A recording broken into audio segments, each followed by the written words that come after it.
alaikum warahmatullahi wabarakatuh. Bienvenidos a una nueva charla de Academia Maktaba.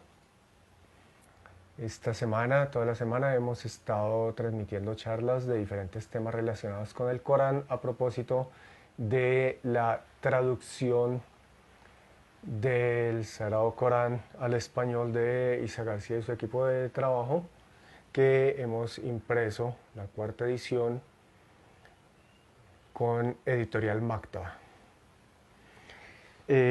Hoy al final de esta charla vamos a estar regalando algunas de estas copias de distribución gratuita junto con unas plumas estilográficas Shark de Soco Maktaba. Muy bien, esta noche vamos a hablar sobre el diluvio de Noé. El diluvio, vamos a comparar la versión bíblica con la versión coránica. Realmente, si nosotros nos ponemos, digamos, a hilar fino en el tema del diluvio, esto sería un tema, pues, de nunca acabar. Hay muchísimas cosas que se han escrito al respecto, muchísimas declaraciones, tanto de cristianos, de musulmanes, de ateos, de gnósticos, cuestiones relacionadas desde la arqueología, la antropología, la historia, el estudio de la exégesis bíblica, el estudio del tafsir, que es la exégesis coránica, el estudio del hadith, de la tradición profética, del profeta Muhammad sallallahu alaihi wasallam, cuestiones teológicas, en fin, esto es un tema que es demasiado amplio y que da para hablar y hablar durante muchísimas sesiones. Entonces aquí lo que me voy a concentrar es, en primera parte, voy a hacer un pequeño recuento de qué es el diluvio de Noé y cómo se narra un poco en el Corán y en la Biblia. Y en la segunda parte lo que voy a hacer es un poco mirar cuáles son los puntos fundamentales o el punto fundamental al que se dirige esta historia en el Corán y en la Biblia y qué nos cuenta esta historia acerca del Creador y acerca de nosotros, su creación. Para eso voy a recurrir precisamente a la traducción de Isa García, cuarta edición de Editorial Maktaba, y por otro lado tengo aquí esta Biblia devocional de estudio, que es el texto de la Reina Valera, edición 1960 o revisión de 1960. ¿Por qué escogí esta Biblia? Porque entre la gran mayoría de las iglesias protestantes, las iglesias de la Reforma en habla hispana, esta es la Biblia más aceptada. Inclusive la Reina Valera del 95, el 2001, etcétera. En algunas iglesias dicen que Satanás hizo que fuera adulterada la palabra porque a la luz de nuevos hallazgos arqueológicos bíblicos y de nuevos hallazgos de manuscritos antiguos, etcétera, se han corregido algunas cosas que se ha descubierto que han sido adiciones o modificaciones o alteraciones de la Biblia y se han ido corrigiendo. Entonces algunas iglesias no la aceptan, por eso adopté esta. Además, la Iglesia Católica Romana en una declaración dijo que esta Biblia es aceptable para los católicos, que simplemente no cuenta con los libros deuterocanónicos, pero que en ausencia de una Biblia católica, el católico puede leer la Reina Valera del 60. Entonces, digamos que es una de las Biblias más aceptadas en el mundo hispano por casi todos los cristianos. Entonces esa será mi Biblia de cabecera y pues la traducción de Isa García, porque hoy en día es una de las más aceptadas y difundidas también. La diferencia para hacer un análisis, digamos, del texto es que en el Corán nosotros podemos irnos a el Musaf y podemos tomar el texto en árabe y hacer un análisis, pero en ese caso ya se puede hacer un análisis desde la lingüística, desde la historia, en fin, hay muchas formas. Esto de analizar el Corán no es una cuestión simple, es una ciencia muy amplia. Mientras que en la Biblia pues es más difícil porque no se cuenta con el texto original, los fragmentos de manuscritos más antiguos que se han preservado son del siglo IV. Eh, entonces, la gran mayoría de los textos que se conocen son, y las traducciones están basadas en los textos receptus que son del siglo X. Entonces, ya es más complicado. Y pues ponernos nosotros aquí a hacer un análisis tratando de estudiar la parte del Corán en árabe y de la Torá, en este caso, en hebreo, etcétera, pues nos tomaría también mucho más tiempo y no es pues el objetivo ni el ámbito de esta charla. Por eso recurro a las traducciones en este caso. El tema del diluvio de Noé es un tema que es uno de los temas que se tratan tanto en la Biblia y en el Corán, porque es un relato que es muy antiguo y que el Creador nos ha transmitido en su revelación más de una vez. Entonces, por eso lo encontramos en el Génesis, que nosotros los musulmanes creemos que la Torá original, la Torá verdadera, fue revelada al profeta Moisés, alayhi salam, pero ha sido adulterada con el tiempo. Sin embargo, se ha preservado esta historia que tiene, digamos, dos versiones dentro de la historia textual de la Biblia, pero bueno, eso ya es otro tema. Y en el Corán, pues, Allah también nos revela la historia de Noé.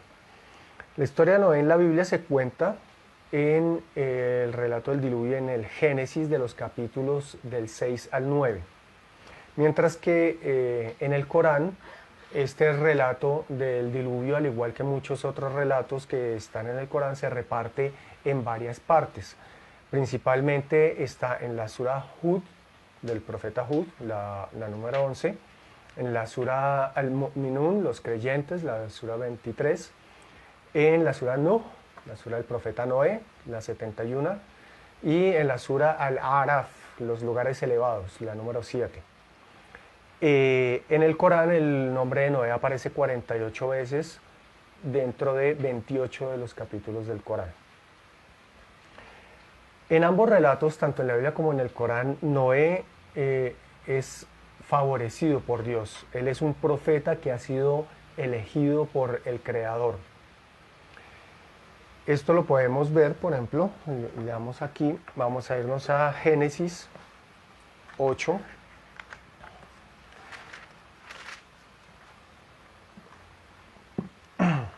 Génesis 8, Génesis 6, perdón, del 8 al 9.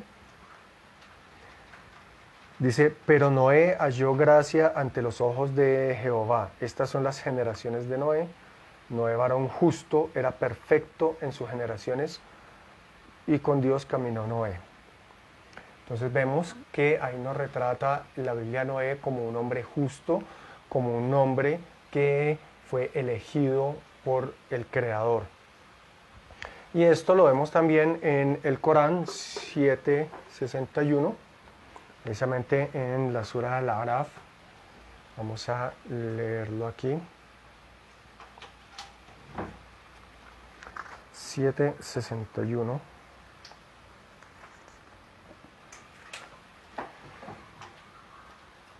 Dijo Noé, oh pueblo mío, no hay en mí extravío alguno, sino que soy un mensajero del Señor del universo.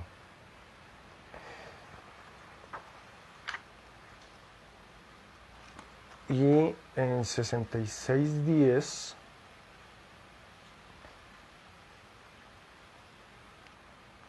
para los que rechazaron el mensaje, Dios les plantea como ejemplo los casos de la mujer de Noé y de Lot. Ambas estaban casadas con dos de mis siervos justos. Entonces ahí vemos que Noé es retratado también como un siervo justo del Creador que fue elegido por Dios mismo. Según los eruditos musulmanes, Noé es uno de los 5 profetas principales o mayores enviados por Dios junto con Abraham, Moisés, Jesús y Muhammad. Que la paz de Dios sea con todos ellos. Esto lo podemos ver en Corán 42:13. Vamos a leerlo. 42:13. Les he legislado la misma religión monoteísta que le había encomendado a Noé y que te he revelado a ti, Muhammad, en el Corán, y que le encomendé a Abraham, a Moisés y a Jesús, para que sean firmes en la práctica de la religión y no creen divisiones. Entonces, ese es el primer punto. ¿Quién es Noé? Lo fundamental, lo principal de Noé es que él es un profeta, es decir, es un hombre que ha sido elegido por el Creador para transmitir su mensaje. Y ese mensaje para el Islam es claro que se trata del Tawhid, el mensaje de la unidad, de la unicidad de Dios, que Dios es uno solo, es uno y único, no existe nada ni nadie igual ni semejante a Él, y que Él es el único merecedor de ser adorado. Bien, tanto en el Corán como en la Biblia, la corrupción se había extendido por el mundo. Y Noé le predicó a su pueblo durante mucho tiempo para guiarlo a la rectitud. Esto lo podemos ver en Génesis 6, del 5 al 7. Y vio Jehová que la maldad de los hombres era mucha en la tierra, y que todo designio de los pensamientos del corazón de ellos era de continuo solamente el mal. Y se arrepintió Jehová de haber hecho al hombre en la tierra y le dolió en su corazón. Y dijo Jehová: raeré de sobre la faz de la tierra a los hombres que he creado, desde el hombre hasta la bestia y hasta el reptil y las aves del cielo. Entonces vemos ahí que la corrupción se había extendido por la tierra. El ser humano se había dedicado a corromper la tierra. Y en el caso de la Biblia nos dice que Dios, debido a esto, se arrepiente de la creación y decide acabar con ella.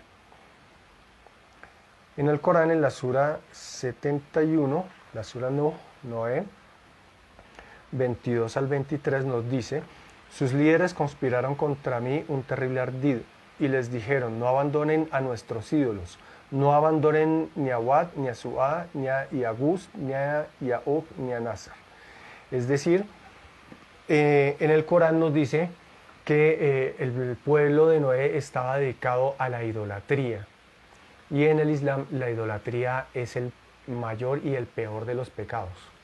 Es el único pecado que si una persona muere cometiendo el pecado, muere siendo idólatra, no va a obtener misericordia de Allah en el más allá. Entonces, de acuerdo al Islam, el hecho de que el pueblo de Noé siguiera practicando la idolatría y se empecinara en ello, y además estuvieran los líderes del pueblo diciéndole a todos es que no pueden abandonar a sus ídolos, no los abandonen, pues es la prueba fehaciente de que la corrupción estaba completamente extendida en ese pueblo. Como hemos visto aquí, según la Biblia, Dios se arrepiente de su creación. Dios es una cosa que es clarísima y quiero repetirla la forma como le dice. Se arrepintió Jehová de haber hecho el hombre en la tierra y le dolió en su corazón. Y luego dice: raeré de sobre la faz de la tierra a los hombres que he creado, desde el hombre hasta la bestia, hasta el reptil y las aves del cielo, pues me arrepiento de haberlos hecho. Entonces es un arrebato de ira de Dios, pero además vemos ahí representado un ser que siente un pesar profundo. Casi que es un estado de depresión en el que él está totalmente desesperanzado con respecto a la humanidad y dice: aquí no hay nada que hacer. Y pues en ese sentido uno pensaría, en palabras muy coloquiales, que él está diciendo básicamente, yo aquí la embarré y esto no funciona, entonces vamos a deshacerlo. En cambio, en el Corán, la cuestión está es en que Noé fue víctima de los ataques de su pueblo. Vamos a mirar en la Sura 26, que es la Sura de los poetas. En la Sura 26, 116 a 117, dijeron: oh Noé, si no dejas de insultar a nuestros ídolos, te lapidaremos hasta la muerte. Y dijo Noé: Señor mío, mi pueblo me ha desmentido. Entonces, después de siglos, porque según el Islam, las versiones, digamos, como más aceptadas, que Noé predicó durante unos 900 años a su pueblo y fue víctima de esto, de este maltrato y de este rechazo y de ser tratado, de ser un mentiroso y de ser amenazado con ser lapidado, etcétera, etcétera. Pues ya llega un punto en el que Noé le pide a Dios que extermine a los incrédulos. En la Sura de Nuh, en la 71,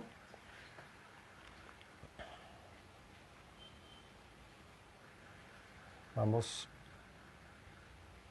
a leer Sura 71, del 26 al 27.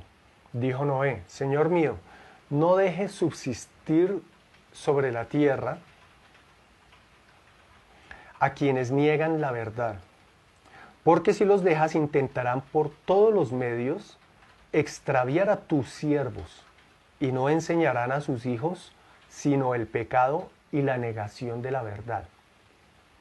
Entonces, en este caso, en el Corán es Noé quien, después de dedicarse de lleno, total y profundamente a transmitirle a su pueblo el mensaje del Tawhid, el mensaje de la unicidad de Dios, el mensaje del monoteísmo puro, ya cansado de que lo rechacen, de que lo abusen, termina suplicándole a Dios que extermine a estos malvados, a los incrédulos, a los idólatras. ¿Por qué? Por temor a que ellos terminen de corromper completamente a los creyentes y por temor a que corrompan también a las siguientes generaciones. Dice: no le van a enseñar a sus hijos más que el pecado y la negación de la verdad. Entonces, él tiene temor de que esto persista hasta el punto de que desaparezca por completo el monoteísmo puro, ya no haya quien adore realmente al único Dios verdadero, y entonces sea la perdición absoluta para la humanidad. Es este temor el que lleva a Noé a suplicarle a Allah subhanahu wa ta'ala que extermine a estos incrédulos. Entonces ahí vemos una diferencia fundamental en las razones del diluvio. En la Biblia es que Dios se arrepiente de haber creado al ser humano y decide acabar con todo. En el Corán es Noé el que tiene temor de que se pierda por completo la humanidad y entonces le pide a Dios que extermine a los incrédulos. Debido a esto, en ambos relatos, ya Dios le ordena a Noé construir un arca.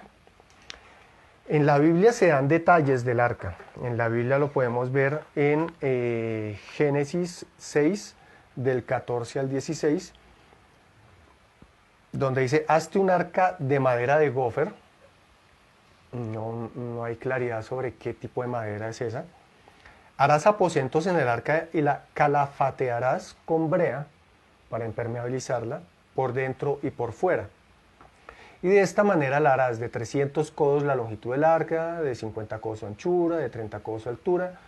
no vamos a entrar en detalles, pues esto es una medida de uso en la época. Una ventana le harás al arca y la acabarás a un codo de elevación por la parte de arriba y pondrás la puerta del arca a un lado y le harás un piso bajo, segundo y tercero. En el Corán, en cambio, no se dan detalles específicos de cómo se debe construir el arca, de cómo es el arca, sino que en Corán 11:37 lo que se dice es que Dios guía a su profeta Noé en la construcción.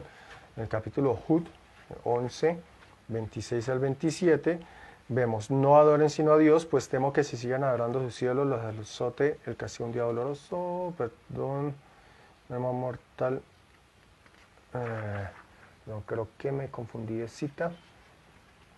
Corán 11:37, perdón. 11:37. Construye el arca bajo mi observancia y según mi inspiración. Es decir, que el Corán lo que nos dice Allah subhanahu wa ta'ala es que él le ordena a Noé que construya el arca y le dice que él lo va a inspirar y lo va a vigilar para que haga el arca tal y como debe ser. Y no me hables a favor de quienes obraron injustamente, porque estarán entre los que se ahoguen. Es decir, ya el Creador ha respondido la súplica de Noé y ha decidido que todos los incrédulos sean borrados, exterminados. Entonces le dice a Noé: ya no es tiempo de suplicar por ellos, ya no me ruego por ellos porque ellos se van a ahogar. Y no nos da detalles de cómo debe ser el arca, cuál es su tamaño, sino simplemente dice que él guió a Noé para que le hiciera como debía ser, de la forma correcta. Entonces, en ambos relatos, como decíamos, Dios le ordena a Noé construir el arca, pero la Biblia, en este caso en la Biblia, la que no nos da detalles de si Noé recibió ayuda para construir el arca.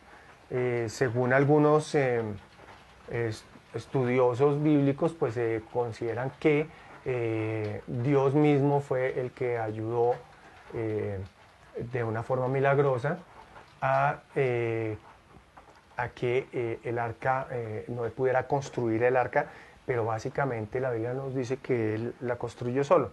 En cambio, en el Corán, en 11:38-39, hay una información más detallada al respecto que es muy importante. Dice: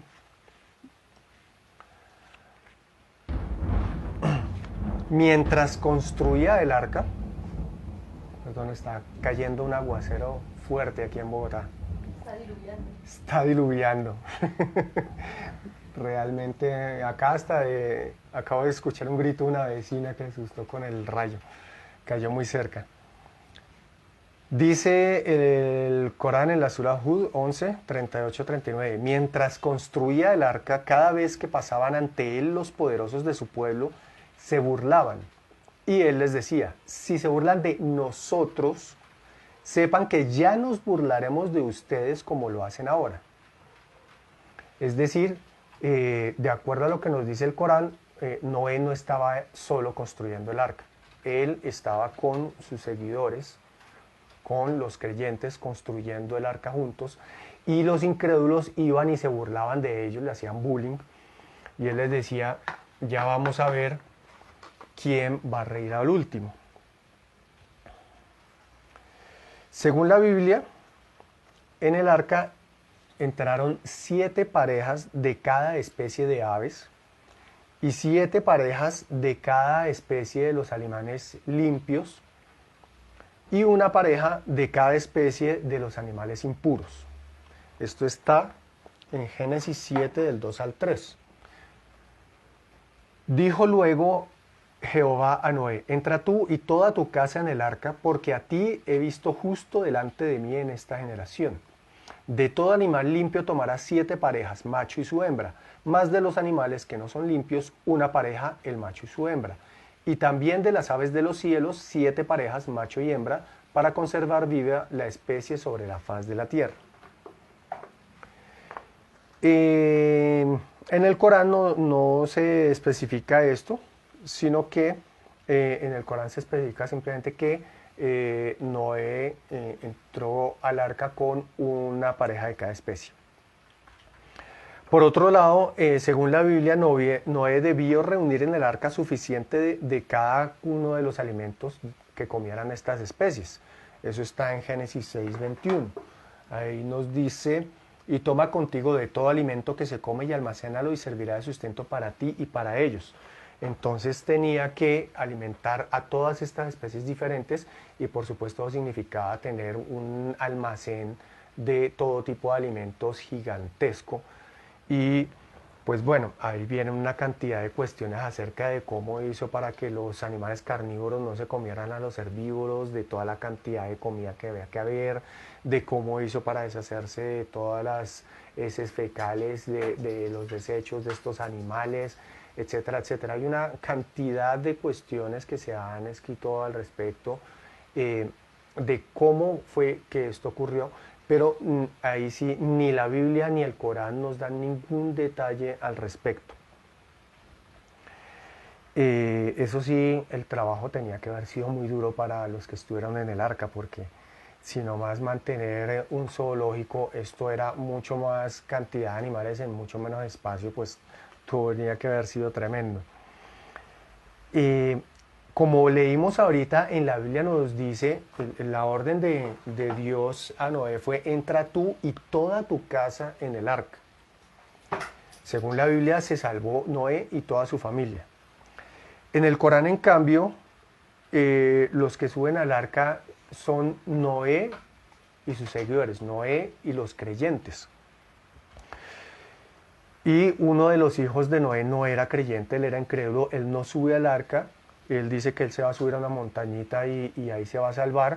Y cuando él se está ahogando, Noé le ruega que se suba al arca, le extienda la mano, pero se lo lleva una ola y desaparece. Por otro lado, esto está, leámoslo en Corán 11.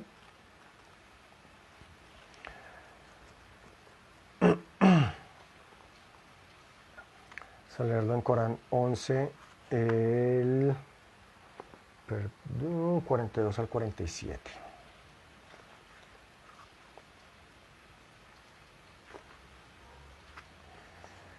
Noé invocó a su Señor diciendo: Señor mío, mi hijo era parte de mi familia y pensé que no sería destruido. Tu promesa es verdadera y tú eres el más justo de los jueces. Dijo Dios a Noé: oh Noé, él no era de los que se salvarían de tu familia, pues sus obras no eran rectas. No me cuestiones respecto a aquello sobre lo que no tienes conocimiento. Te advierto para que no te cuentes entre los ignorantes. Dijo Noé: Señor mío, me refugio en ti de cuestionarte algo sobre lo que no tengo conocimiento. Si no me perdonas y te apiadas de mí, me encontraré entre los perdedores. Es decir, Noé tenía fe en que toda su familia se iba a salvar y ahí estaba incluido su hijo, pero Dios, el Creador, le dice que realmente su hijo no era de los creyentes y por eso no se iba a salvar.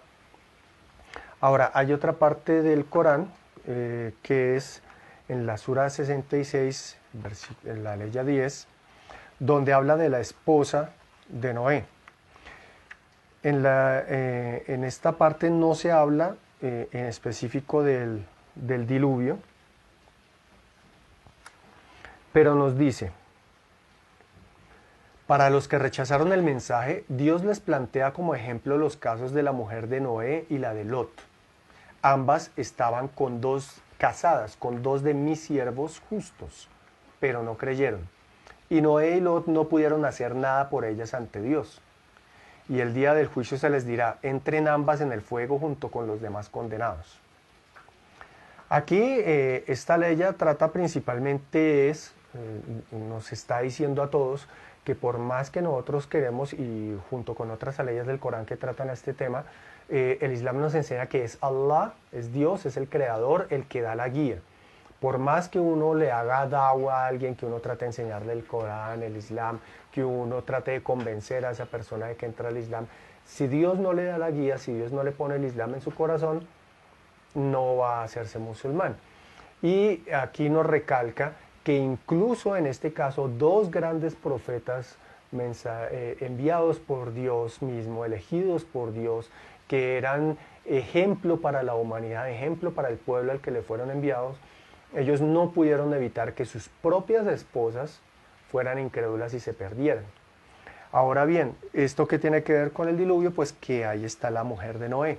No nos dice en ninguna parte del Corán, no nos especifica si la esposa de Noé murió en el diluvio o fue castigada antes o después, pero lo que sí sabemos por esto es que ella traicionó al profeta, no fue de los creyentes y por eso irá al infierno. En ambos relatos Noé pues obedeció a Dios y construyó el arca. Tanto en la Biblia como en el Corán, Noé es obediente, siervo de Dios y obedeciendo su orden construyó el arca. Y según algunas interpretaciones de la Biblia que toman el Génesis 6:20, donde dice de todo reptil, dos de cada especie entrarán contigo para que tengan vida. Entonces, como dice, entrarán contigo, algunos exegetas de la Biblia dicen que no fue que Noé los trajo y los hizo entrar, sino que ellos entraron con Noé. Entonces fue por un milagro de Dios que los animales llegaron hasta el arca y entraron a ella. El Corán, por su parte, no nos dice nada al respecto de cómo fue el asunto de que llegaran los animales al arca. Según la Biblia, los únicos que subieron al arca con Noé y se salvaron fueron su esposa, sus 3 hijos varones y sus nueras, es decir, las esposas de sus hijos. Del lado islámico, los eruditos musulmanes que han estudiado el tema han diferido en cuántas personas había en el arca. Ibn Kathir, en su tafsir, su exégesis del Corán, registró que algunos eruditos hablaron de que 80 hombres con sus esposas entraron en el arca. Y esta es la opinión más fuerte, más aceptada en el Islam. Pero también se ha dicho que fueron 72 personas en total las que entraron en el arca y algunos incluso han dicho que solo 10 personas subieron al arca. En ambos relatos, tanto en la Biblia como en el Corán, las aguas provenían tanto de fuentes de la tierra, surgió de la tierra el agua de manantiales profundos y de lluvias, cayó desde el cielo en forma de lluvia, no como lo que está cayendo ahora porque debe ser mucho más fuerte, pero está diluviando en Bogotá. Este detalle es muy importante tenerlo en cuenta. ¿Por qué? Porque, como les digo, se ha dicho, se ha escrito muchísimo sobre este tema, específicamente y particularmente sobre el diluvio desde el punto de vista de la Biblia. La gran mayoría de los críticos del diluvio, de si fue posible o no fue posible, si existió o no existió, se han centrado en el diluvio bíblico. Y para contrastar o para responder a esas críticas, muchos cristianos, particularmente creacionistas cristianos de iglesias de la Reforma, han tratado de encontrar explicado en el diluvio en una serie de inundaciones que han ocurrido a lo largo de la historia, deshielos de las últimas glaciaciones. También hay evidencias de que hubo una gran inundación en el área de Mesopotamia por un desbordamiento del mar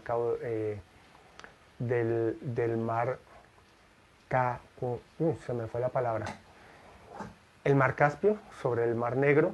Bueno, en fin, hay diferentes explicaciones, pero todas ellas han sido grandes inundaciones. Y en la Biblia y en el Corán se habla de que también hubo fuertes lluvias.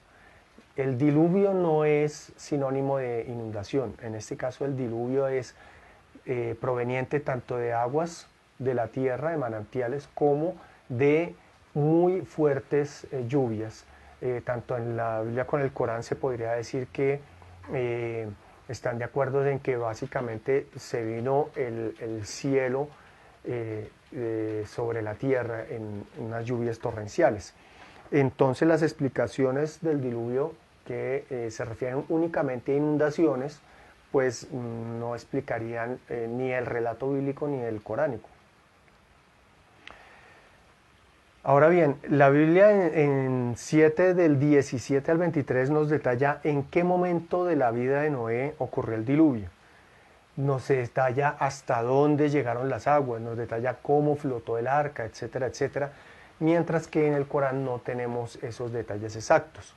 Hay exegetas que han tratado de llenar estos vacíos, tanto desde la tradición profética, tomando hadices, dichos del profeta Muhammad sallallahu alaihi wasallam, como desde la tradición de Ahlul Kitab, la gente del libro.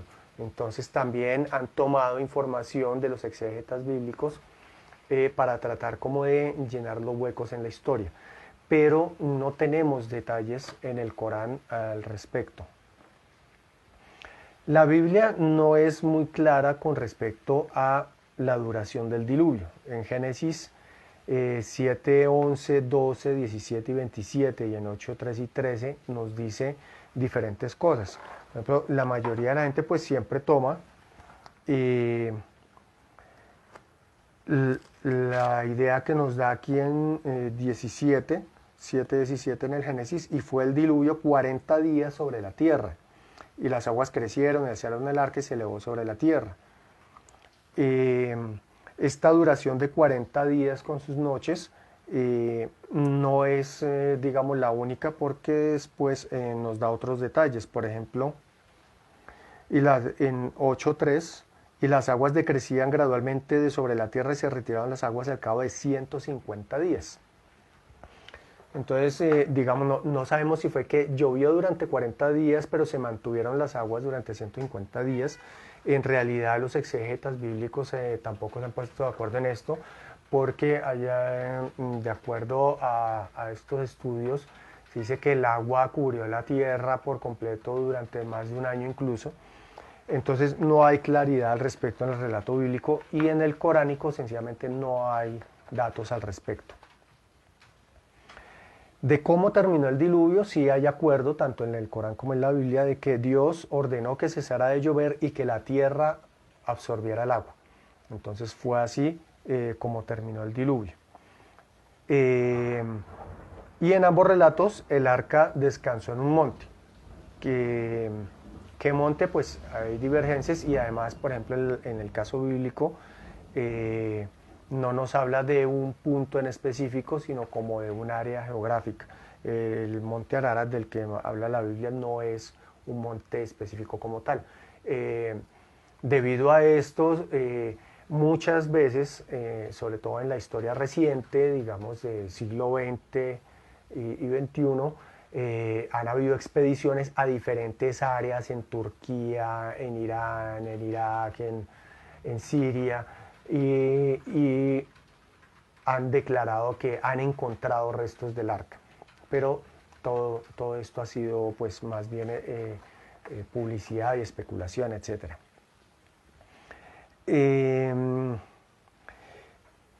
La cuestión de qué habrá pasado pues, con el diluvio es que, bueno, esto depende de si el diluvio fue universal o no. Ya vamos a entrar en esos detalles. Según la Biblia, al final del diluvio, Dios hace un pacto con Noé y con su familia. Eso está en Génesis 6:18, donde nos dice...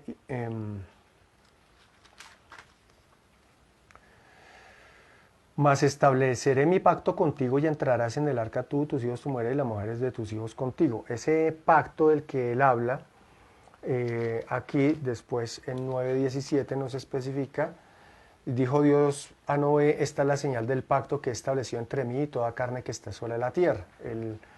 Según la Biblia, Dios hace un pacto con Noé y su familia, pero el pacto es que Dios se compromete con Noé y su familia a que no va a volver a hacer una cosa similar, de que no va a volver a exterminar la vida sobre la tierra.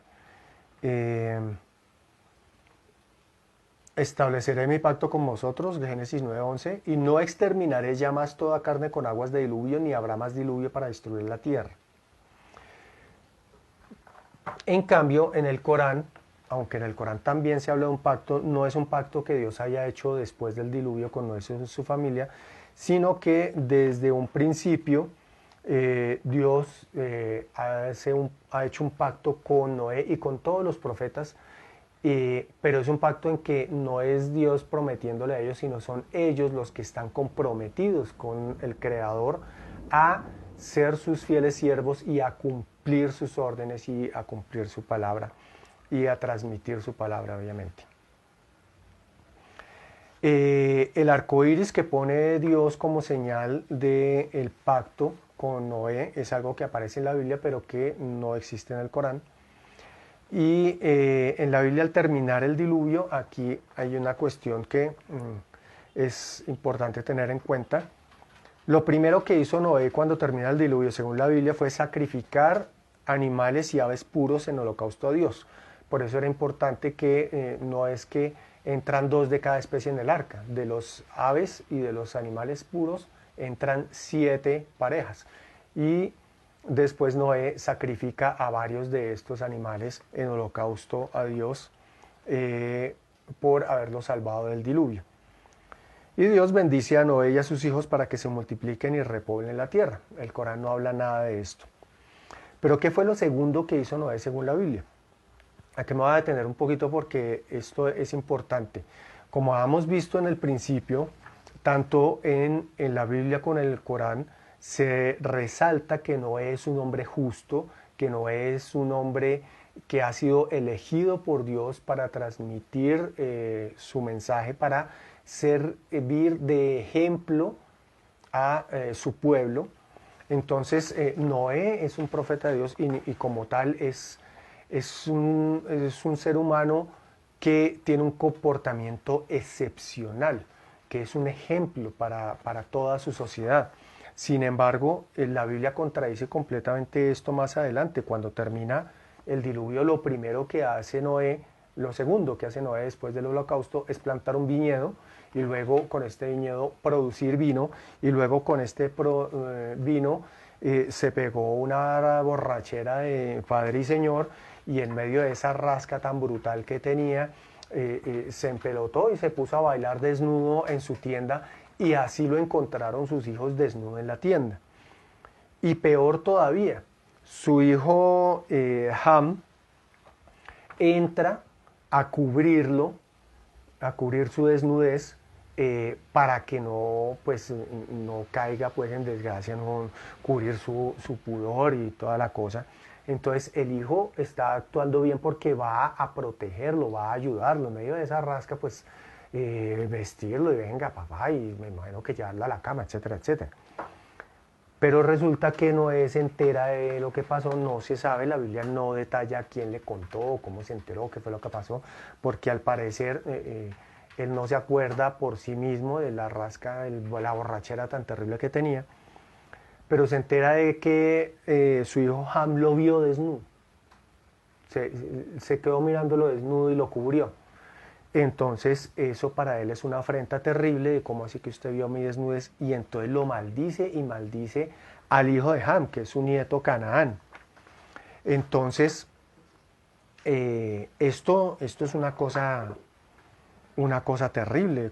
¿Cómo es posible que Noé, que es un hombre ejemplar, haga esto de emborracharse y de llegar a ese nivel de desnudarse y de olvidarse de su pudor y de olvidarse de todo, que es una de las cosas que nos dice Dios en el Corán de por qué está prohibido el alcohol? Que el Islam nos enseña que el creyente siempre debe ser consciente de sus actos, porque cuando toma cualquier sustancia que le nuble la conciencia, pues se olvida de Dios, se olvida de la ley de Dios y comete actos que son prohibidos. Entonces, por eso está prohibido el alcohol. Y no contento con emborracharse, pues termina maldiciendo a su descendencia de una forma totalmente injusta, porque en realidad su hijo lo que estaba era ayudándolo. En 9:20 al 23 nos dice: después comenzó Noé a labrar la tierra y plantó una viña, y bebió del vino y se embriagó, y estaba descubierto en medio de su tienda. Y Cam, padre de Canaán, vio la desnudez de su padre, y lo dijo a sus dos hermanos que estaban afuera. Entonces Sem y Jafet tomaron la ropa y la pusieron sobre sus propios hombros y andando hacia atrás cubrieron la desnudez de su padre. Entonces, claro, ellos ya saben que él está desnudo y entran de espaldas y no lo ven y lo cubren. No fue Cam, perdón, el que lo cubrió. Pero porque ellos sabían y porque ellos pudieron entrar de espaldas, pues porque Cam lo había visto. Si él no lo hubiera visto, pues ellos dos de pronto hubieran entrado y lo hubieran visto, entonces los hubiera tenido que maldecir a ambos. Entonces me parece realmente terrible. Despertó Noé de su embriaguez y supo lo que le había hecho su hijo más joven. Y dijo, maldito seas Canaán, siervo de siervo será a su hermano. Dijo más, bendito por Jehová mi Dios sea Sem y sea Canaán su siervo. Esto para nosotros los musulmanes es muy delicado porque eso es ofender el recuerdo del profeta Noé, alayhi salam. Porque para nosotros todos los profetas fueron un modelo de comportamiento, fueron un modelo para sus sociedades.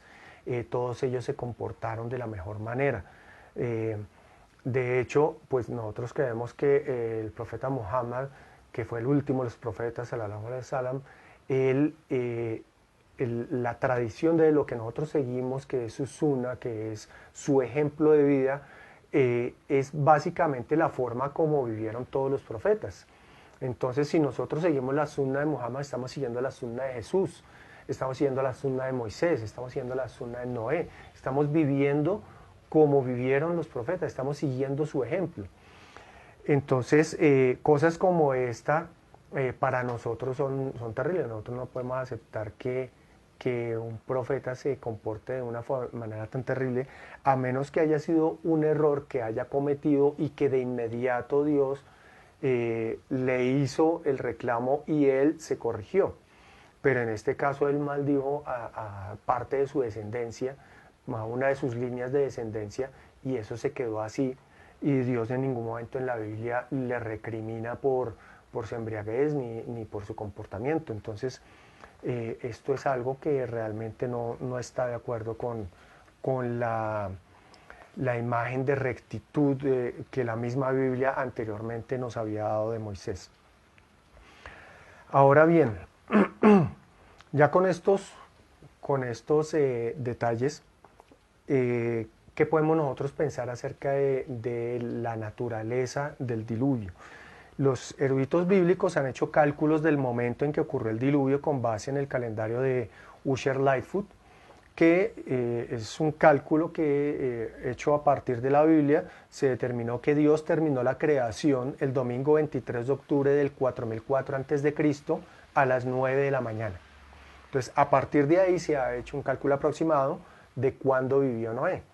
Pero hoy en día, según los datos científicos, etcétera, sabemos que la Tierra no tiene 4000 años, sino muchos más. De hecho, se sabe, tenemos registros históricos de los egipcios de hace 7000 años. Y por supuesto tenemos los restos de los dinosaurios de hace millones de años, etcétera, etcétera.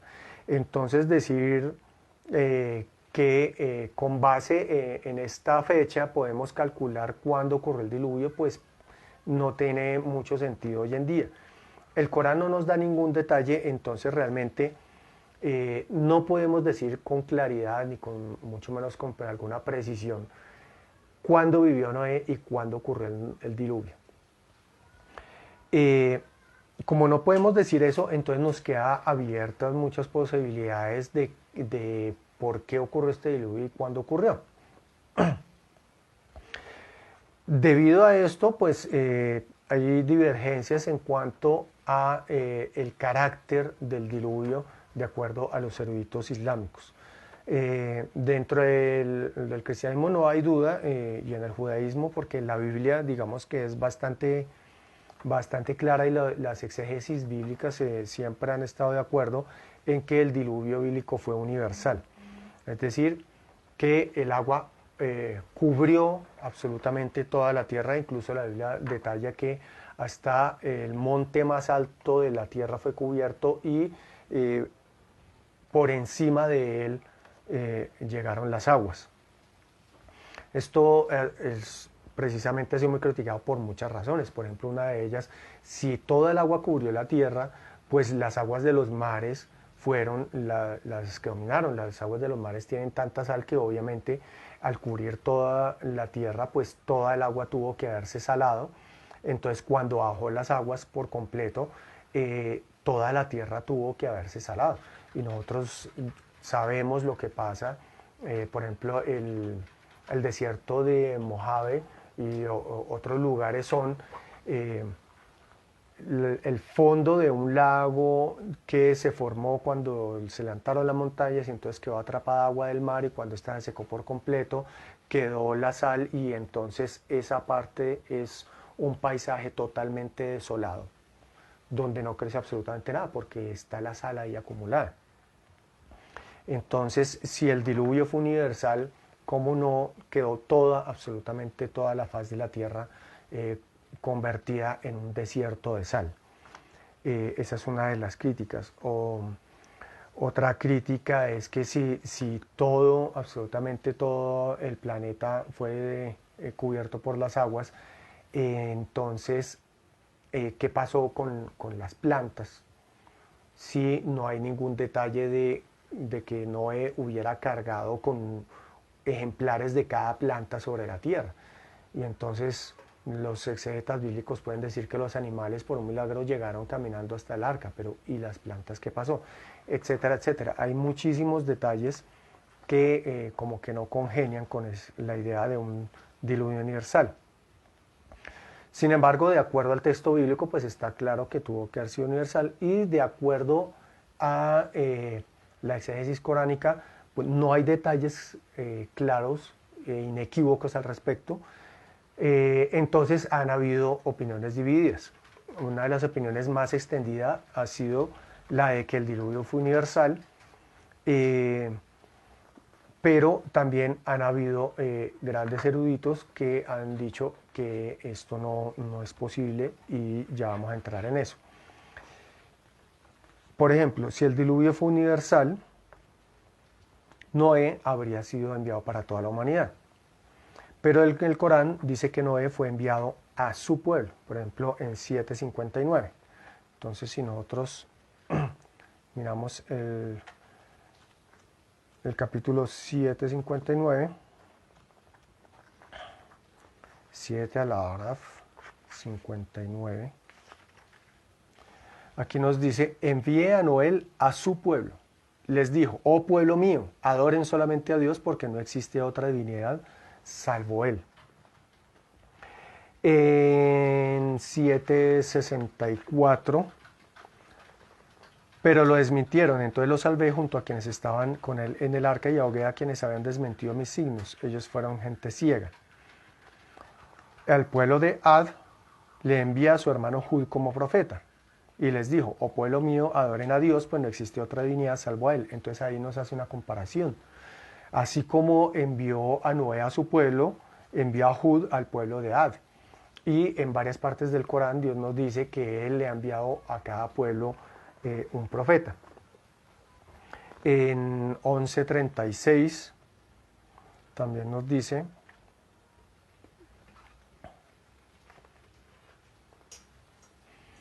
también le fue revelado a Noé, salvo los que ya han creído, nadie más creerá de tu pueblo.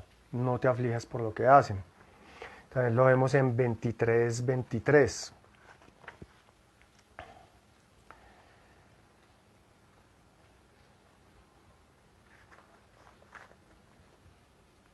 En la sura de los creyentes, envía a Noé a su pueblo y les dijo: oh pueblo mío, adoren solamente a Dios, pues no existe otra divinidad salvo Él. Es decir,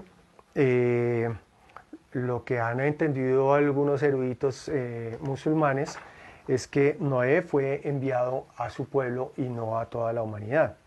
Ahora, podríamos pensar también que como no tenemos idea de cuándo ocurrió exactamente esto, pero es posible que en ese momento el pueblo de Noé hubiera sido el único pueblo. Pero esto también significaría igual que el pueblo de Noé fue toda la humanidad. Y tenemos un hadith que está registrado tanto en Sahih Bukhari como en Sahih Muslim. Narró Jabir radiallahu anhu, que el mensajero de Allah, sallallahu alaihi wasallam, dijo: todo profeta fue enviado para su pueblo en particular, y yo he sido enviado para toda la humanidad. Nosotros sabemos, en el Islam creemos que el Creador le envió a todo pueblo sobre la tierra un profeta para que a todo el mundo le llegara el mensaje del monoteísmo puro. Y Muhammad, sallallahu alaihi wasallam, como fue el último de los profetas, él fue enviado para toda la humanidad. Entonces, si el diluvio fue universal y Noé no fue enviado para toda la humanidad, sino solo a su pueblo, entonces una de las críticas y una de las dudas es: ¿acaso Dios castigó a todos los pueblos sobre la tierra únicamente por el pecado del pueblo de Noé? Pero pues tampoco tenemos detalles exactos al respecto, y uno podría pensar que de pronto la corrupción se ha extendido sobre toda la tierra, y él nos habla del pueblo de Noé porque digamos que era como el ejemplo de corrupción sobre la tierra, pero la decisión fue exterminar a todos los corruptos, a todos los incrédulos sobre la tierra. Entonces, por eso la división de opiniones. Entonces, hay opiniones fuertes de que el diluvio fue universal. Hay opiniones fuertes de que el diluvio fue local, de que realmente el arca no fue tan gigantesca, el arca era mucho más modesta, no fue necesario meter a dos de cada especie sobre el planeta, sino dos de las especies locales, y sobre todo pues el alimento para los que estaban en el arca. Eso resuelve muchas cosas acerca de lo difícil que debió ser sobrevivir a un diluvio que no fue universal sino local. Entonces muchos se han inclinado a esta idea de que el diluvio fue local, pero a diferencia de, digamos, del cristianismo, donde las opiniones que son disenso de la posición oficial de la iglesia pues no son aceptadas, en el Islam siempre ha habido cabida para interpretaciones, y en este caso pues no estamos hablando de un tema que se llama un tema de jurisprudencia, que es un tema de teología, sino que es un relato, es una historia. Donde sí nos entra en la parte de la teología, y que ahí sí es delicado, es la forma en cómo la Biblia muestra a Dios. En la Biblia se muestra a Dios como un ser iracundo, que se arrepiente, que hace una rabieta y destruye todo lo que creó. En cambio, en el Corán se muestra a Dios como un ser compasivo, que le envió a cada pueblo un profeta para que lo guiara, lo amonestara, le enseñara y le advirtiera, y que castigó al pueblo de Noé solo después de que Noé les predicó durante mucho tiempo, durante siglos. Ellos se obstinaron no solo en rechazar el mensaje y mantener la idolatría, sino en extender la idolatría y en atacar a los creyentes de múltiples formas. En la Biblia Dios no había previsto lo que ocurriría. Él siente arrepentimiento y quiere deshacer lo que ha hecho. Mientras que en el Corán Dios lo sabe todo y Él actúa en respuesta a la súplica de su siervo, y esto era algo que ya estaba previsto desde el inicio de los tiempos. Es decir, Dios sabía que esto iba a ocurrir con el pueblo de Noé, que Noé le iba a suplicar que exterminara a los incrédulos, y que él iba a responder e iba a mandar el diluvio. Y esto estaba previsto porque estaba previsto que esta historia quedara para la posteridad como un ejemplo para los creyentes y como una advertencia para los incrédulos hasta el final de los tiempos. Entonces ahí sí, digamos que está la verdadera esencia de la historia del diluvio. Nosotros, como les decía al principio, he hecho aquí de una forma ya un poco extensa, pero muy resumida en comparación con todo lo que se puede hablar del diluvio. De hecho, yo he escrito un librito al respecto que ustedes por favor síganos en nuestra página www.editorialmacta.com, donde vamos a estar avisando cuando salga la publicación de este libro, que esperamos que en los próximos meses ya salga publicado. Es un libro donde trato un poco más en profundidad de este tema del diluvio, sobre todo desde la perspectiva de qué tan científicamente probable es el diluvio, de qué críticas se le han hecho al diluvio desde la perspectiva científica, desde la perspectiva filosófica, cuáles son las diferentes posiciones que hay alrededor de esto. Y en este libro van a poder leer mucho respecto a este tema. Pero ¿qué es lo esencial? Lo esencial de la historia de Noé y del diluvio es mostrarnos,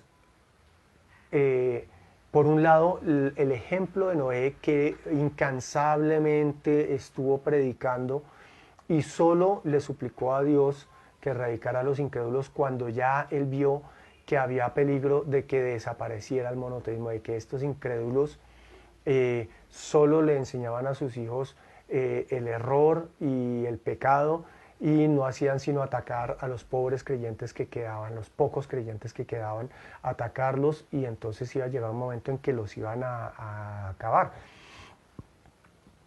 Entonces es en ese momento cuando él ya ve, digamos, la perdición de la humanidad, cuando él le suplica a Dios que mande el castigo sobre los incrédulos y salve a los creyentes. Eso es el verdadero mensaje de la historia de Noé. Nosotros como musulmanes no creemos que la historia de Noé sea un mito. Nosotros creemos que todas las historias que nos narra Dios en el Corán son historias reales que ocurrieron y que Él nos relata y nos deja para la posteridad para que aprendamos de ellas. Entonces, indudablemente, el diluvio de Noé ocurrió. ¿Cuándo? No sabemos. Si fue universal o local, tampoco lo podemos decir con toda certeza. ¿Cuáles fueron las características específicas de ese diluvio? No tenemos los detalles. ¿Cómo fue construida el arca? ¿Qué tamaño tuvo? Si realmente estaban todas las especies del planeta ahí o no. Esos detalles tampoco los tenemos. Lo que nos ha revelado Dios en el Corán es apenas lo necesario, lo fundamental de esta historia para que aprendamos la lección que hay en ella.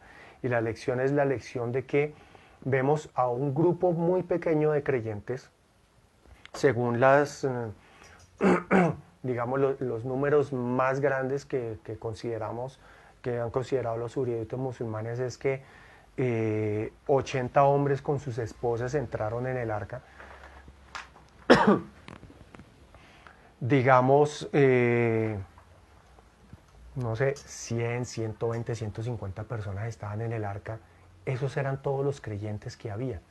Mientras que todo un pueblo, toda una cultura, que era el pueblo de Noé, estaba dedicada totalmente a la idolatría. Estos pocos creyentes obedecieron la orden de Dios y se pusieron a construir el arca, y se iban los incrédulos allá a hacerles bullying, a burlarse de ellos, a decirles que eran unos idiotas por estar construyendo un barco en la mitad del desierto, y ellos simplemente seguían en su labor, fieles a Dios y fieles al profeta que Dios les había mandado, al mensajero Noé. Esa es la enseñanza de esta historia, de que cómo los creyentes se mantienen en la fe a pesar de los ataques, a pesar de ser minoría, a pesar de encontrarse rodeados por una cultura y una sociedad totalmente idólatra, donde todas las costumbres, donde la comida, donde todo era haram, todo estaba prohibido, y ellos vivían en mitad de eso.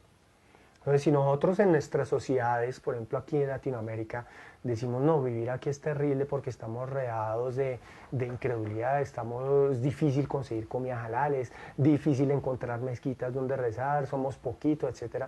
Imagínense el pueblo de Noé, todo lo que tuvo que sufrir y que padecer durante tanto tiempo, hasta que llegó el punto en que Noé dijo, no, ya nos van a terminar exterminando, y le rogó a Dios que los salvara y que acabara con los incrédulos. Entonces, ese es el mensaje de la historia de Noé para los creyentes. Y para los incrédulos, el mensaje, ¿cuál es? Ustedes insisten e insisten en desmentir a los profetas, en desmentir el mensaje de Dios, en en rechazar la ley de Dios, en hacer lo que se les da a ustedes la real gana, y Dios se lo permite hasta cierto punto, hasta llega un punto en que cae el castigo de Dios.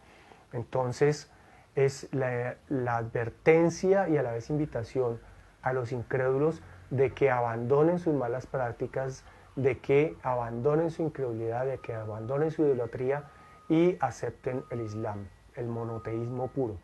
Y el ejemplo para los creyentes de cómo, a pesar de todo lo que tuvieron que sufrir, se mantuvieron en la fe y al final, después de tanto ataque, después de todo lo que tuvieron que sufrir, fueron victoriosos, fueron salvados por el arca. Y esto se repite muchas veces y se repite en la historia misma de los compañeros del profeta Muhammad sallallahu alaihi wasallam. Nosotros sabemos que ellos fueron sometidos a hambruna, ellos fueron perseguidos, ellos se burlaban de ellos, los atacaban, fueron torturados, amenazados, asesinados. Cuando por fin ellos dejan la Meca después de tanta persecución, de tantos años de hambruna y de desidia y de que se hubieran ensañado con ellos, ellos se van pacíficamente a llevar una vida pacífica y a vivir su religión en Medina. ¿Y qué hacen los de la Meca? Pues armar un ejército para venir a acabarlos, a exterminarlos. Y después de todo eso, de tantos ataques y de guerras y etcétera, finalmente triunfó la fe, triunfaron los creyentes, triunfó el mensaje del profeta Muhammad sallallahu alaihi wasallam y triunfó tanto que hoy en día el Islam es la religión más grande sobre el planeta Tierra. Los que seguimos la sunna del profeta Muhammad sallallahu alaihi wasallam, que somos entre 1.600 y 1.800 millones de personas en el mundo, somos la denominación religiosa con mayor cantidad de fieles en el mundo. Entonces ahí está el triunfo. Si nosotros nos mantenemos firmes en la fe, a pesar de que seamos pocos, a pesar de que seamos minoría, a pesar de que estamos rodeados de todo lo contrario. Por ejemplo, ahorita en Navidad, diciembre, se nos viene encima todo este asunto de la Navidad y nosotros en Editorial Máctaba, aprovecho para decirles, entren a nuestra página www.editorialmactaba.com. Vamos a estar subiendo en estos días un librito acerca de cómo vivir la Navidad siendo musulmán, sin ir en contra de nuestras creencias, pero tampoco sin entrar en choque con nuestras familias. Todas estas dificultades que nosotros tenemos como tener que vivir la Navidad y que no es sencilla la cosa, no son nada comparado con lo que tuvieron que sufrir los creyentes que seguían al profeta Muhammad sallallahu alaihi wasallam o que seguían al profeta Nuh alaihi salam.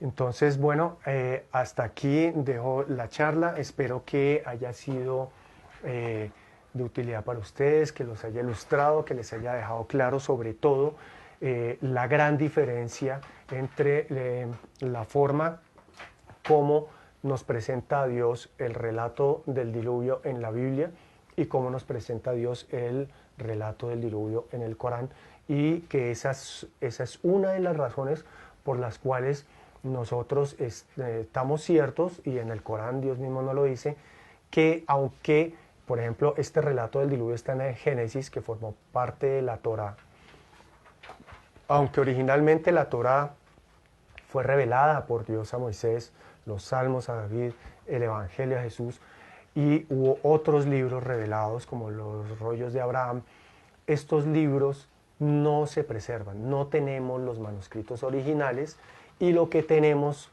hoy en día son adulteraciones de ese mensaje original. Entonces, aunque todavía quedan cosas de la revelación original en esos libros, en general han sido alterados. Y aquí vemos que la visión de Dios está totalmente tergiversada. Entonces, por eso creemos que, aunque creemos en esos libros que fueron revelados originalmente, sabemos que el único libro revelado por Dios válido hoy en día y que es el que debemos seguir los creyentes es el Corán, el último testamento del Creador para toda la humanidad, y que el Creador mismo ha prometido mantener intacto hasta el final de los tiempos. Y ya di una charla que la pueden buscar los que no la vieron, una charla acerca de la autenticidad del Corán, de cómo podemos estar seguros de que el Corán efectivamente ha sido transmitido hasta nuestros días intacto. Entonces, hay 2 charlas que he dado al respecto que las pueden buscar en mi canal personal en YouTube, y también vamos a hablar de esto en nuestro canal de Academia Maktaba, inshallah. Ahora, para terminar, vamos a hacer unas preguntas. No, las preguntas que hicieron para que tú respondas. Uy, perdón, sí, primero, Ahí te la pasé, ahí te la pasé. primero voy a ver. Tenemos preguntas, la primera pregunta que tengo aquí, sobre proteger a un hijo es idolatría. Entonces, respondo a las preguntas que me han hecho en el chat. Que si sobreproteger a un hijo es idolatría. Bueno, primero que todo, lo que sí está claro es que sobreproteger a un hijo es hacerle un daño terrible. Nosotros muchas veces pues queremos proteger a nuestros hijos, y pues en esta sociedad, más siendo nosotros musulmanes, vemos, o sea, si una persona que no es musulmana, incluso incrédula, incluso atea, ve con malos ojos esta sociedad y dice: yo tengo que cuidar a mis hijos porque esto está terrible. Imaginen nosotros los musulmanes que tenemos la claridad de dónde está lo bueno y lo malo, porque nos lo dice el Corán, nos lo dice la Sunna. Buscamos como poner a nuestros hijos en una burbuja y protegerlos. Pero esto es hacerle un daño terrible a nuestros hijos. Ellos tienen que aprender a vivir en sociedad, ellos tienen que aprender a protegerse ellos mismos, ellos tienen que aprender a confiar en Allah, y nosotros también. O sea, sobreproteger a un hijo también es una forma de mostrar que estamos débiles en nuestra fe. Tenemos que confiar en Allah, en que Allah protege a nuestros hijos, y lo que tenemos que hacer es suplicarle a Allah permanentemente que proteja a nuestros hijos, que los guíe, que haga de ellos buenos musulmanes y que les conceda el éxito en esta vida y en la última. Entonces, tanto como si es idolatría, pues depende de hasta qué punto llegue ese sobreproteger, porque realmente, hablando en forma muy amplia, para ver si nos entendemos mejor, lo que nos dice el Islam es que los seres humanos fueron creados por Allah para servir. Todos los seres humanos estamos hechos para servir. El problema es a quién o a qué servimos. O sea, la gente que tiene la idea o la noción de que son totalmente libres de pensamiento y de que actúan completamente por su cuenta, pues están en un engaño absoluto. Nosotros, queramos o no, siempre terminamos o siempre estamos sirviéndole a algo o a alguien. Entonces, o estamos sirviendo a una falsa deidad que es un ídolo que nos han puesto ahí, o estamos sirviendo al dinero y entonces el dinero se convierte en nuestro Dios. Estamos sirviendo a nuestra familia, a nuestros hijos, nuestro cónyuge, y entonces lo convertimos en nuestro Dios. Estamos sirviendo a nuestros vicios, entonces los convertimos en nuestros dioses. Nosotros somos abd, somos siervos, pero ¿siervos de qué? Deberíamos ser siempre Abdullah, los siervos de Allah, pero si nosotros estamos poniendo por encima de Allah a cualquiera, si sea nuestro propio hijo, pues estamos cometiendo idolatría. Entonces, en ese caso, si la sobreprotección al hijo llega a ese punto, sí es una forma de idolatría. Lo mismo, amar demasiado a un hijo es idolatría, como les digo. De hecho, el profeta Muhammad sallallahu alaihi wasallam dijo que, estoy parafraseando porque pues para decirlo en palabras exactas sería primero en árabe y explicarlo, pero bueno, parafraseando, el profeta nos enseñó: no creerán, no serán creyentes hasta que yo, Muhammad sallallahu alaihi wasallam, sea más querido para ustedes que sus propios hijos. Básicamente el profeta nos enseñó: nosotros por encima de cualquier ser humano, nuestro mayor amor por los seres humanos es el profeta Muhammad sallallahu alaihi wasallam. Y por encima de él, el amor a Allah subhanahu wa ta'ala. Entonces, lo más querido para nosotros debe ser el Creador. Y después de él, el profeta.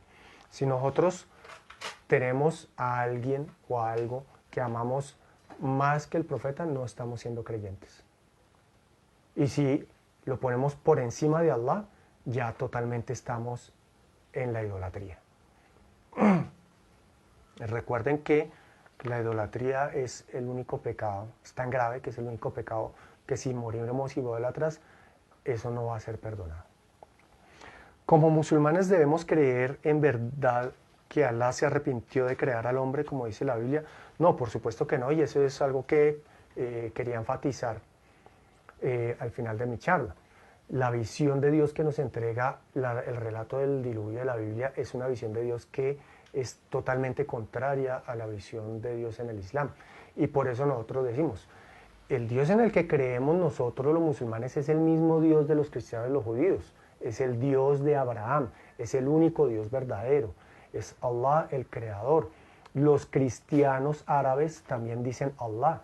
En la Biblia traducida al árabe dice Allah. Entonces Allah no es otro Dios, es el mismo Dios. Pero la visión que nosotros tenemos de Dios, el concepto que nosotros tenemos de Dios, difiere en las tres religiones.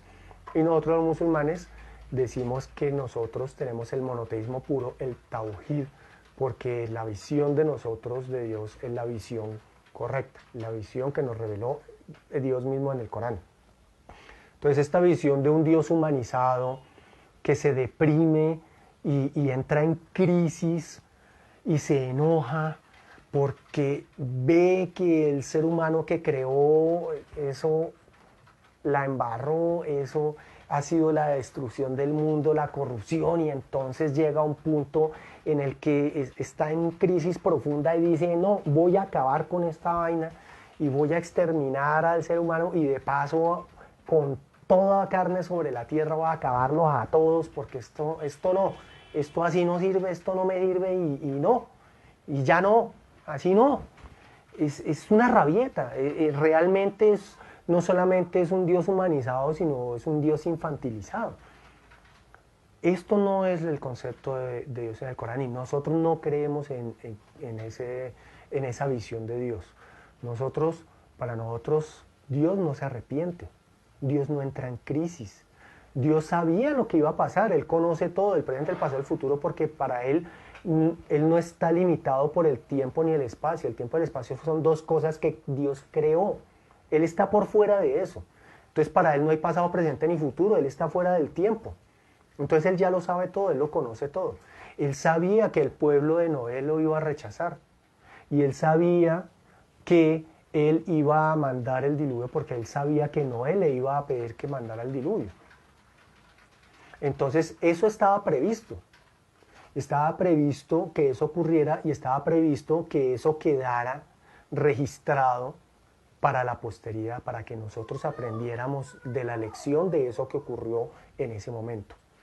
En el Corán en ningún momento dice ni que Dios se cansó y tuvo que descansar después de la creación, ni que Dios se arrepintió después de haber creado al ser humano y lo destruyó.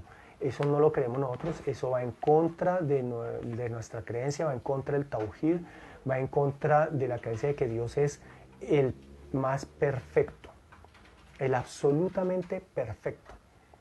Entonces Dios no cae en esas cosas. ¿Cómo aprender a amar al profeta? Bueno, esta es una pregunta muy interesante, sobre todo para los nuevos musulmanes. Normalmente uno cuando se convierte al Islam, lo más probable es que uno nunca hubiera escuchado del profeta Muhammad sallallahu alaihi wasallam en su vida, sino hasta que empezó a recibir ya el mensaje del Islam fue que empezó a conocer de él. Entonces uno abraza el Islam porque ve que es la verdad, porque Dios se lo puso en su corazón, pero de pronto todavía no ha desarrollado ningún tipo de relación con el profeta. Entonces tenemos que buscar la forma de desarrollar esa relación. Y yo creo que la forma más efectiva es leer Sira, leer la biografía del profeta.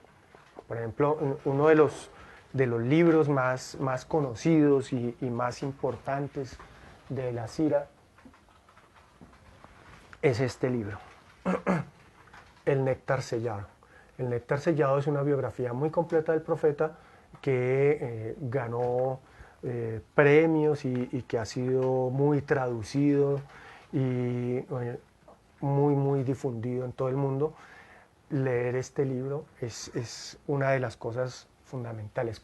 Hay que conocer la vida del profeta, hay que conocer su mensaje, hay que profundizar en eso. Entonces también tenemos que leer libros de hadith para conocer sobre él.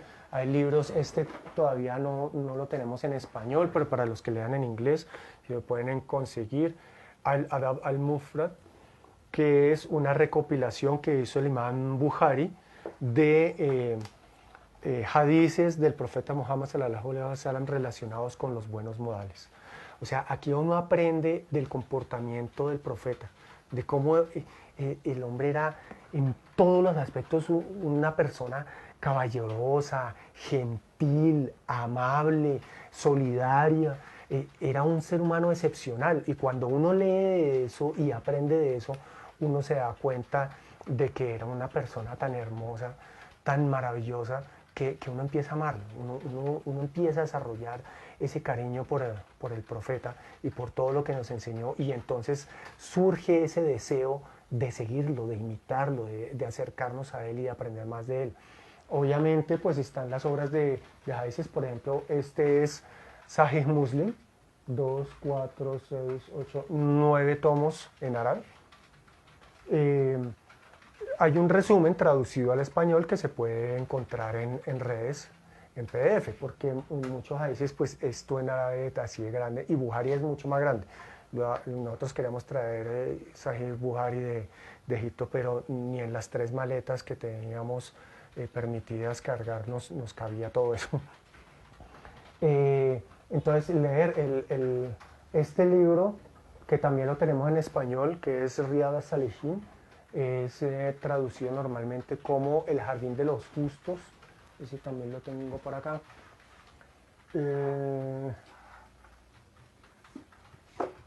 Bueno, lo tengo en 2 versiones, pero por ahora me encontré con esta. Esta es la versión de la IPH en 2 tomos. Aquí lo traigo como El Edén de los Virtuosos. También se conoce como El Jardín de los Justos. También es una compilación de hadices. Leer hadices, leer la biografía del profeta. Hay un libro que en este momento se me escapa y no lo tengo en físico, lo tengo en digital, pero no sé si está en distribución. Yo lo tengo porque yo lo traduje, pero es un libro que habla acerca de la misericordia del profeta Muhammad. Yo cuando leí ese libro realmente me sentí impactado. Yo ya había leído historias del profeta, había leído hadices, pero cuando yo leí ese libro, yo ya, creo que eso fue como 1 o 2 años de musulmán que llevaba yo, que trajo ese libro, y me impactó profundamente porque hay unas historias que ya lo sobrepasan todo. O sea, cosas como, desde detalles como el hecho de que el profeta una vez se despertó, se había dormido como sobre su manto. No sé, tengo la idea de que fue como en la calle, no estoy seguro, pero como que él se acomodó ahí en el suelo y se durmió, y cuando se despertó había un gato que se le había acomodado al lado y estaba dormido el gato encima de su manto, y él se despertó y pues se tenía que parar y pues necesitaba su manta, ¿no? Pero él no quería molestar al gatito, y tan no quería molestar al gatito que cortó el manto alrededor del gatito para que el gatito no se despertara y poderse coger el manto y llevarse. O sea, ¿cuántos de nosotros, si nosotros tenemos la chaqueta en el suelo, nos quedamos dormidos ahí y nos levantamos y está el gato, vamos a cortar la chaqueta porque no queremos molestar al gato? Yo creo que ni siquiera con la gata de mi casa. Ella se duerme encima de nosotros y cuando uno se despierta lo primero que hace es espantar a la pobre gata. Eso es una cosa asombrosa. Y desde ese detalle de cómo tratar bien a los animales, que es algo fundamental en el Islam, el profeta nos enseñó que seremos recompensados por todo bien que le hagamos a cualquier ser vivo. Hasta el caso de, amor, la que mandó matar a Hamza, se me fue la palabra. Hind bint Utba. Hind bint Utba. Hind bint Utba persiguió al profeta, le ahuchó la gente, ella organizó gente para que se fuera contra el profeta, ella todo el tiempo le decía a su esposo que había que acabar con el Islam, con los musulmanes, o sea, duró durante años y años haciéndole la guerra al profeta de todas las formas posibles. Y ella tenía mucha influencia y tenía mucha fuerza, así es que realmente ella reunía gente en contra del profeta. Mandó a asesinar al tío más querido del profeta y cuando estaba muerto mandó a que le dijeran dónde está el cadáver y fue a escupir al cadáver y lo abrió y le sacó el hígado y se lo comió. O sea, las atrocidades, pues. Eso es una belleza de mujer. Y ella se presentó ante el profeta y hizo la shahada. Y él la aceptó como musulmana. Y ella después, él le dijo que pues la aceptaba como musulmana y obviamente a partir de ese momento era su hermana en el Islam, pero de todas formas pues era una carga muy pesada y que a él le daba muy duro verla, entonces que por favor pues no quería volverle a ver la cara. Pero ella iba a estudiar con él, ella iba a sus clases. Y sí, ella se tapaba con niqab y tal para que él no la reconociera, pero ella hablaba, le hacía preguntas y él le reconocía la voz y él nunca la expulsó de su clase, él le respondía a sus preguntas, él siempre la trató amablemente. O sea, hay muchas cosas increíblemente maravillosas en la historia del profeta que nos hacen amarlo. Entonces, conozcamos la vida del profeta, conozcamos los hadices y así nos entrará el amor por el profeta y también hagamos dua, obviamente, porque ¿quién es el que pone esas cosas en el corazón? Allah subhanahu wa ta'ala. Pidámosle siempre a Allah subhanahu wa ta'ala que nos guíe, que nos retire de nosotros su luz, que fortalezca nuestra fe, que fortalezca nuestro corazón el Islam y el amor por el profeta Muhammad sallallahu alaihi wasallam y que nos haga de los verdaderos creyentes, de los justos, de los verdaderos musulmanes y nos dé el éxito en esta vida y en la última. Amén. La última pregunta está en el chat, me dice mi esposita. Dice aquí, mi pregunta surge desde mi mediano conocimiento del cristianismo evangélico y desde mi ignorancia total del Islam. Disculpa Rubén, estoy tratando de leer tu pregunta. Uy, se me perdió. Pero al final, última pregunta. En la fe cristiana, la alianza de Dios con Noé tras el diluvio se convierte en un mensaje de renovación de la relación entre la humanidad y el Creador. Es una especie de renacimiento tanto físico como espiritual, depositando la confianza en la palabra de Dios que ha creado un nuevo mundo y por lo tanto un hombre nuevo. Es decir, acaba siendo una especie de mensaje de esperanza después de la oscuridad. ¿Cuál sería la interpretación del mensaje de este pasado del diluvio en el Corán y qué tan relevante en la tradición musulmana? Bueno, ese mensaje de renovación y de que Dios creó un mundo nuevo y un hombre nuevo, lamentablemente se ve opacada por la historia de Noé después del diluvio. Porque si Dios escogió a Noé para el renacimiento de la humanidad, para un hombre nuevo, y lo primero que hace Noé es emborracharse y bailar desnudo en su tienda y maldecir a su hijo y a su nieto porque el hijo lo vio desnudo, pues yo no sé, a mí personalmente, como persona, como ser humano, como intelectual, como lector, yo leo eso y digo, pero ¿cuál fue el renacimiento? Ahí sí, como dicen algunos, eso fue un giro de 360 grados, volvimos a lo mismo.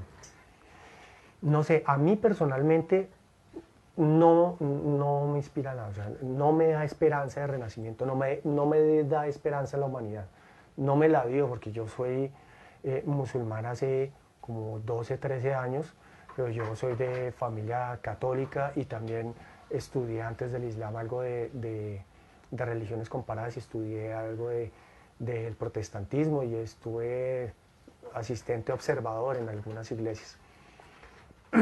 En el Corán el mensaje es lo que estamos hablando, en el Corán el mensaje es más, miren, hay una esperanza más real, no es la esperanza de que el mundo estaba perdido, entonces lo deshicimos y lo volvimos a hacer y eso nos da esperanza. Porque entonces, si la esperanza está en eso, el mundo en este momento está tan perdido que la única esperanza sería que vuelva a pasar algo similar, ¿no? Ya esto está como para apague y vámonos, ¿sí?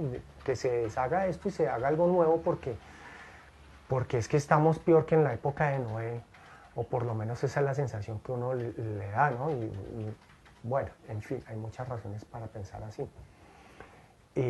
Pero lo que nos dice la historia de Noé en el Corán es,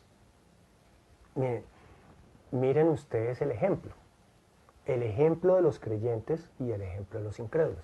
Los incrédulos eran más, tenían más dinero porque además en el Corán nos especifica que ¿quiénes eran los seguidores de Noé? Los pobres, los arrastrados, los rechazados. Eso se lo restregaban a Noé en la cara, los líderes de su pueblo. Le decían, pero es que usted solo lo sigue la gentuza. ¿Qué le vamos a creer a usted? ¿Usted quién es? Un pobre pelagato, lo siguen otros 20 pelagatos ahí arrastrados que son de la gentuza, la chusma. ¿Y a nosotros qué? Entonces imagínense, desde esa posición de poder, estos creyentes que eran menos, eran poquitos, no tenían ningún tipo de poder, no tenían dinero, no tenían riqueza, no tenían relaciones, no tenían, no eran de la rosca, pues no tenían influencias de nada. Están en la mira, atacados todo el tiempo por los dueños de la tierra, los dueños de las grandes casas, de las grandes empresas, del comercio, de las caravanas, de todo. La gente que dominaba el mundo les decía, pero ustedes sigan así, los vamos a acabar. Y le decían a Noé, y está escrito en el Corán, ya lo leímos, le dijeron, usted siga con ese cuento de insultar a nuestros ídolos y lo vamos a apedrear hasta que lo matemos. Y tenían el poder para hacerlo. Ellos eran el gobierno, ellos eran los que hacían las leyes, no eran los que mandaban y eran los que tenían el poder, el dinero, todo. ¿Y qué nos muestra la historia de Noé en el Corán? Que a esos que tenían todo, se les quitó todo. Porque no solamente murieron en el diluvio, sino que fueron arrasadas sus tierras, fueron arrasadas sus posesiones.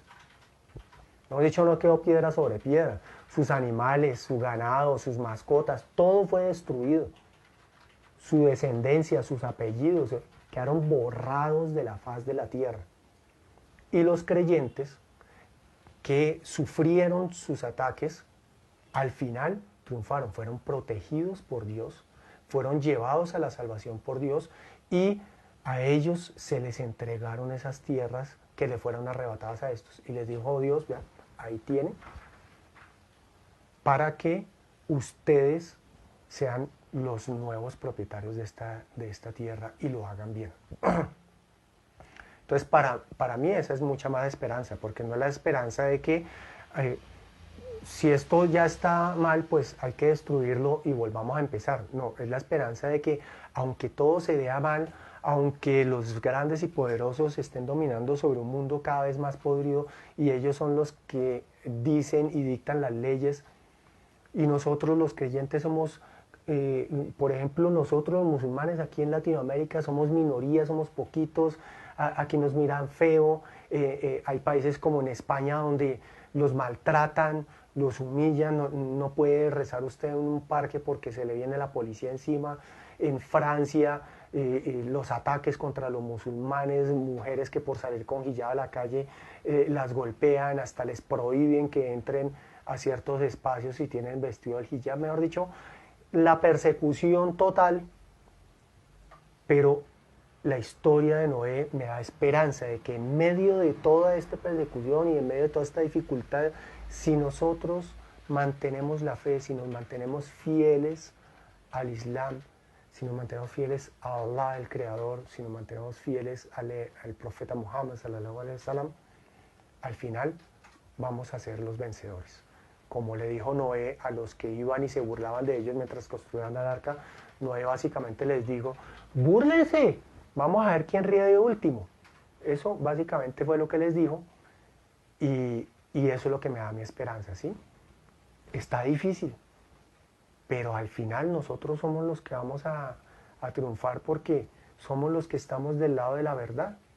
Esa es la esperanza que nos da la historia del Corán. Muchísimas gracias por acompañarnos, muchas gracias por participar. Hemos estado toda la semana hablando del Corán y regalando estos Coranes. Nuestra intención desde Editorial Maktaba es que la traducción del Corán le llegue a la mayor cantidad de personas posibles. Entonces, quienes quieran apoyar la reimpresión del Corán, nos pueden comprar un Corán de estos, de la versión paga, o también pueden comprar varios ejemplares y decirnos, bueno, yo voy a comprar tantos ejemplares para que por favor los guarden para quienes hacen shahada o para que los regalen de tal y tal forma. O los que tengan capacidad y quieran hacerlo también pueden comunicarse con nosotros para patrocinar un tiraje completo o parte de un tiraje del Corán. Muy bien, muchísimas gracias por haber estado con nosotros esta noche. Estaremos mañana, es que tenemos la siguiente transmisión, ¿cierto, amor? Mañana tenemos una transmisión con la mezquita As-Salam de Bolivia. Entonces vamos a estar enviándoles la invitación por todas nuestras redes sociales. Recuerden darle me gusta a nuestra página de Facebook, suscribirse a nuestro canal de YouTube y también seguir nuestro perfil de Instagram para que estén en permanente comunicación con nosotros y para que estén pendientes de nuestras ofertas y de nuestros regalos. Muchísimas gracias nuevamente. Barakallahu fikum, que Dios los bendiga a todos y les dé su guía y su luz. Assalamu alaikum wa rahmatullahi wa barakatuh. Feliz noche.